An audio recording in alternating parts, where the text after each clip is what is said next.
Kamala Harris just gave one of the worst convention speeches I have ever seen.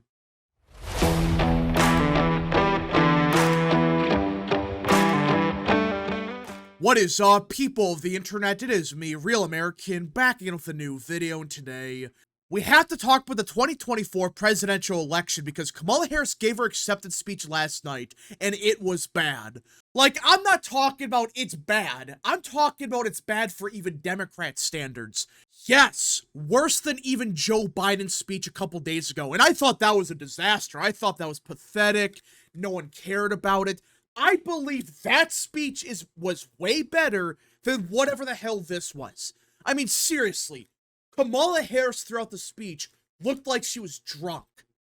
Which I know, that's kind of a meme that Harris is drunk all the time, but after last night, I wouldn't be surprised. Like, I know you're a little bit nervous, this is the biggest speech of your life, I get that, but what the hell was that?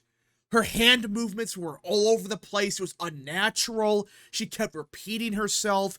It sounded and looked like she was drunk, that she drank a lot before she went on the stage. It was bad. But that's not the reason the speech sucked. It looked awful. It looked weird. She sounded off. That's bad enough. It becomes even worse when you realize she didn't mention anything about specific policy. Yeah, that's right. For her acceptance speech, she mentioned nothing about how to solve the inflation crisis, how to solve the crisis on the southern border. Nothing. All she talked about was her biography, and anytime she talked about issues, it was just generic, we're gonna fix the housing crisis. How? We're gonna fix it. We're gonna save abortion. How? That's literally what she said. Nothing specific, no detail to the plan, just generic crap. Which, by the way, she only spoke for like 35 minutes. Which, compare that to Trump or even J.D. Vance, is nothing. Trump spoke for like 80 minutes, J.D. Vance spoke for like 40 minutes, but Kamala Harris, despite being the presidential nominee, spoke for like 35 minutes and that's it. But when you break it down even further, you realize, oh, wait a minute. She talked about issues for about 20 minutes. Yeah, that's right. For about half of her speech, she talked about herself. She talked about her biography. In other words, stuff that no one gives a shit about. They care about the economy. They care about immigration. They don't care about your life story.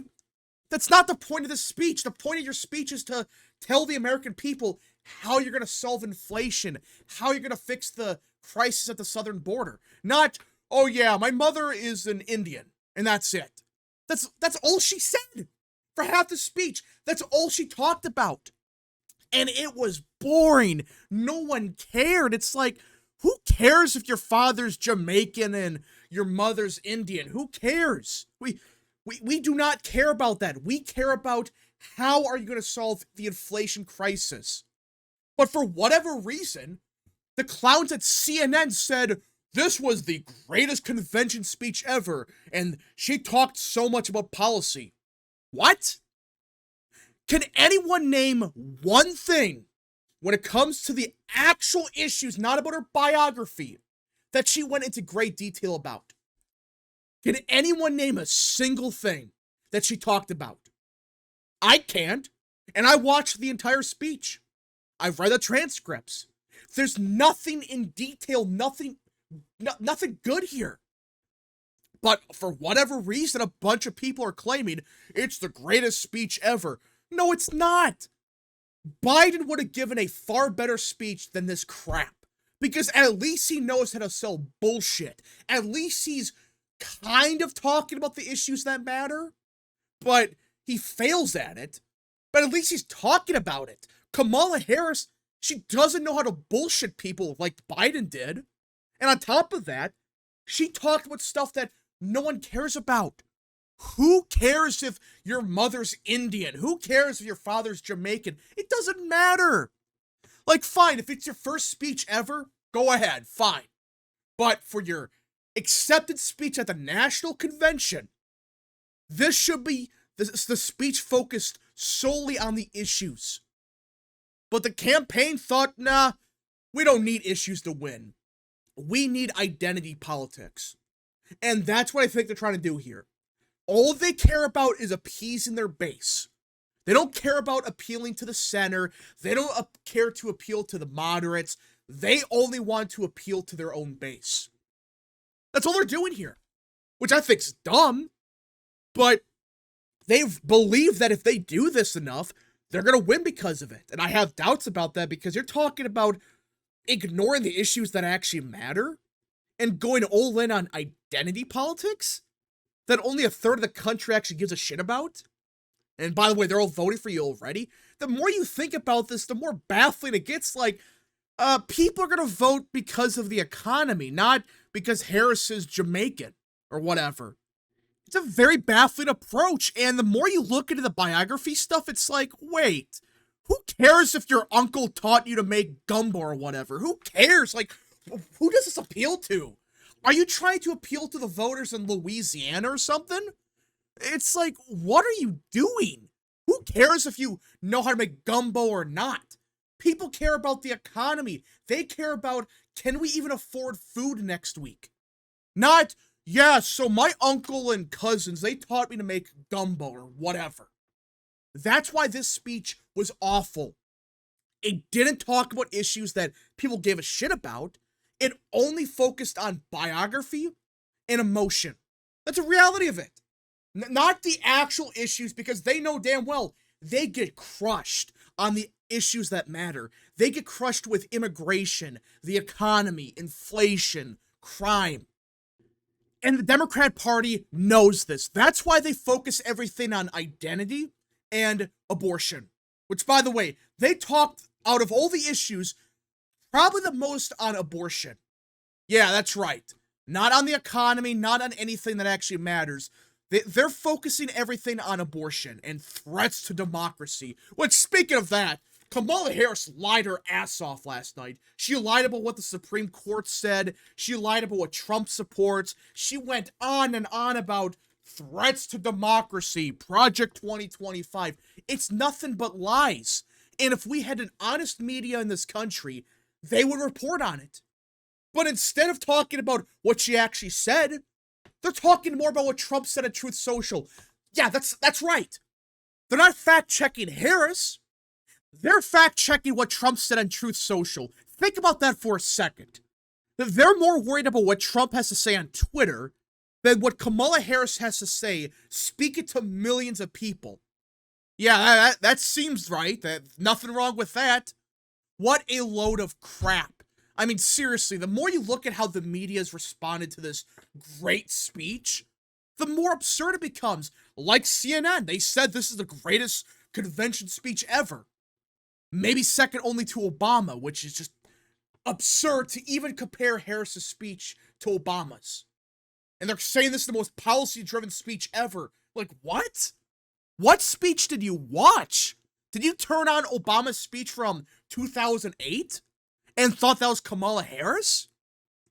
That's the only way you would have thought that this was a good speech. That you thought that this was, that you were watching Obama's 2008 speech. Not, oh yeah, what Harris actually said was about policy. No, it wasn't. The only issues she kind of talked about the most were abortion and threats to democracy.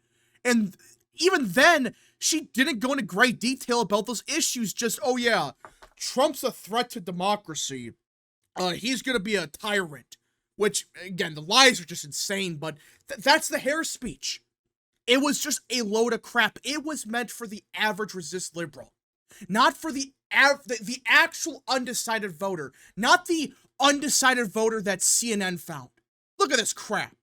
They asked a panel of 8 quote-unquote undecided voters in Pennsylvania to grade the speech. And 7 of them said it was either a B plus, or an A. And people began to dig into these undecided voters. They've realized, oh, wait a minute. They're from Allentown, Pennsylvania, a very deep blue city. And on top of that, it turns out that 5 of these quote-unquote undecided voters, they're a part of the UAW, the same UAW that endorses Kamala Harris. You know, the same union that admits that, oh yeah, most of our voters are gonna vote for Trump anyways, but we are gonna support Harris because why not? Yeah, that same UAW. Would anyone really be surprised if these 5 UAW members, they lied? Or at the bare minimum, like 2 or 3 of them lied about supporting Harris, because they know that their union bosses are going to watch this. They're going to hear about it. And if they hear that, oh yeah, 5 UAW members, or even 3 of them, went on CNN and they admitted, yeah, we support Donald Trump, despite being a part of the UAW. What do you think would happen to those 5 members if they admit that? Or even, again, 3 of them. There's a good chance the UAW, they go after them. They say, how dare you support Donald Trump? So that's why I'm saying this undecided panel is a load of crap. Why would you put 5 UAW members in the same panel? Why? When you know damn well that there's probably people watching from the UAW. They're watching this interview and they're like, okay, we're going to see what they have to say. They better say they support Kamala Harris or we're gonna punish them severely. Would you really be surprised if that happened? We're talking about the UAW, a union that admits that most of their members are probably gonna back Trump, but they don't really care. They're gonna support Kamala Harris because of corruption. Not because the members want them to, but because they have personal gain if they support Harris. That's why this panel is full of crap. That's why you have to be careful with these undecided panels. Again, at times they can be nice to look at. They can be useful to decide how voters are responding. But if you're getting undecided voters from a deep blue area, like Allentown, and 5 of them are from the same union, that, by the way, their union bosses are watching, how can you just admit that there's nothing wrong here? Like, oh, nothing's wrong here. It's perfectly fine. You know, Harris got 6 voters. Trump got 1. There are so many problems with this undecided panel. We don't even know if these voters are actually undecided. Would you really be surprised if it turns out, oh yeah, they lied? They were backing Harris already, or at least a couple of them. They were already backing Harris, and they just said they were undecided. I wouldn't be.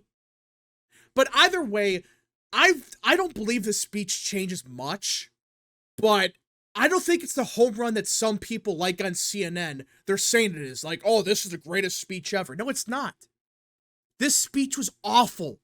And if the media was even halfway honest, everyone would agree, yeah, this speech was pretty bad. She didn't talk about anything that mattered. She only talked about her biography, about her race, not about the economy. We just gotta see how actual voters react, not partisan Democrats. I'm talking about how actual swing voters react to this.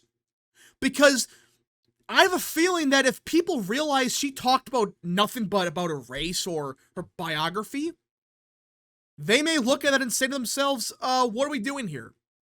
Why isn't she talking about policy?